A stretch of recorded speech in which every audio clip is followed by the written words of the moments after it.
What's up guys, Dice here, and today we got a new update for my Uma Musume spin-off series, Umádromo.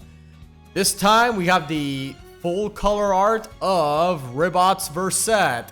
As you can see again, she looks amazing. As always, thanks Juan for the artwork, for the character designs. Now, to go over the design itself, we gotta talk a bit about the jockey colors, because as you know, the jockey silks are oftentimes referenced in the Uma Musume series, and while I don't look too heavily into other fan works, I did, out of curiosity, check some here and there while I was doing some research for this series, and I did notice that a lot of fan designs oftentimes end up having the jockey colors and patterns identical to the real life thing. And look, I'm not, far be it from me to criticize how other people do their fan works, like you do you, but the way I like to do these designs is to reference the jockey silks in a more subtle way. If you look at characters like Fuji Kiseki or Tachyon, they do have their jockey silks and patterns just in a more subtle way. And in the case of Ribot's Verset, you can see this in her design. Now, the real life Ribot's Verset had two jockey silks, at least from the information I could find. There is a full pure yellow jockey silk, which is very similar to the one that Verset's dancer uses. So I had to make sure that Ribot's had a very different look and feel to it.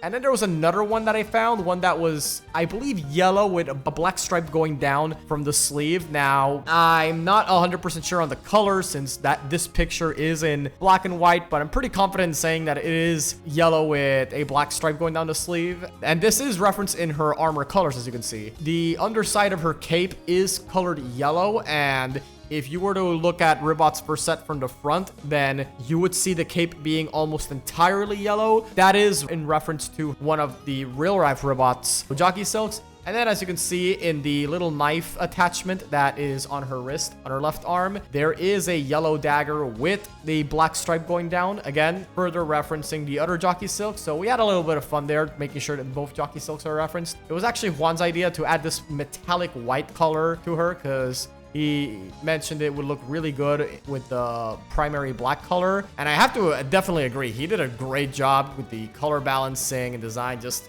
man, I just love the way this one looked. It's just like the right type of edge. This is like exactly what 15-year-old me would think this is like the coolest shit ever. Hell, even me, 30-plus-year-old me thinks this is the coolest shit ever. Anyway, moving on to the boots and the cuffs around her arms. As you can see, they are not all same color. They are white and gold, but her right arm specifically has a black band. This is in reference to the real-life Ribot's Verset's hooves. As you know, the different hoof colors are referenced oftentimes in Uma Musume. It's like Kiamapara or Gold City have, you know, like one hand with a glove, one hand without a glove, or mismatched shoes like Admire Vega.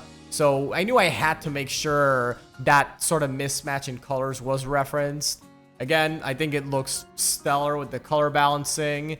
And speaking of the other colors, there is a white mark going down from her helmet. This is, of course, a reference to the real-life Ribot's Verset's blaze. Now, a lot of times the characters do reference their real-life counterparts' blaze by having it be part of their hair directly, but there are characters where the blaze isn't incorporated into her hair, rather it's actually incorporated into their G1 outfit. In Ribot's original video, I did mention that this was the case with Daiwa Scarlet, her blaze being referenced in her G1 outfit. And I just recently noticed that this is also the case with Admire Vega, the blaze on the real-life Vega being referenced in Ayabe's tie in her Uma Musume's G1 outfit. I think that's pretty cool, and I definitely think it does lend itself to more variety in character designs, because personally, I'm not a fan when the blaze is a bit too on the nose. I like it more when it's done in a more subtle way. And so that's what we went with Ribot, having the blaze being referenced in her G1 armor. And now, as you can tell, Ribot is holding her ID card, very similar to Verset's Dancer. This instead has the digits referencing the real-life Ribot's Verset's birth date, as well as the phrase, a prayer to endure all hardships, which definitely fits more to her character as someone who has to endure all this criticism people often give her through stealing the Triple Crown away from Brigido. That's definitely a story I would love to develop more if I were to cover Ribot's storyline, but for now, we are covering Verset's Jet's storyline. Hey y'all, this is post-editing Dice here, and I just realized why we do scripts, because I actually completely forgot a very important detail about Ribot, that being the real-life Ribot's Verset's birth date.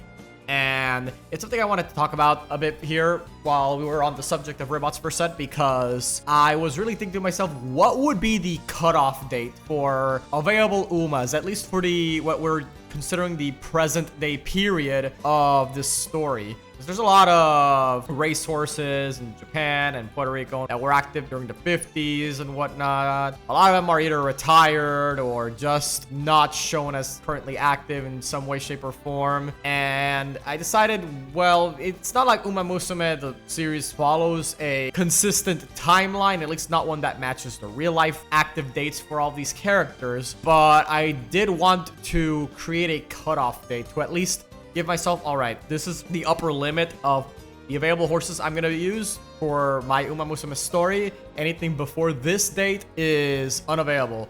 And the cutoff date I decided was Maruzensky, because Maruzensky, at least according to the Uma Musume wiki that I have on my other monitor, let's see. Okay, so according to the wiki, the real-life Maru was born in 1974, and from all the available sources I found, the Ribot's Verset was born in 1975, meaning that Ribot's Verset would just barely make it to the cutoff date of the, arbitrary limit that I put myself on which horses I would use. Of course, Maruzensky herself is noted in universe as being older than the other characters, or at least she is presented as having more older lingo and everything, like real boomer, or as people call Unk nowadays. So that's pretty much where I was going for. Just try to create an arbitrary cutoff date, then Ribot's Verset just barely makes it into that cutoff date. I know that, yeah, following the strict timeline like that is very silly, considering Uma Musume doesn't really follow a strict timeline.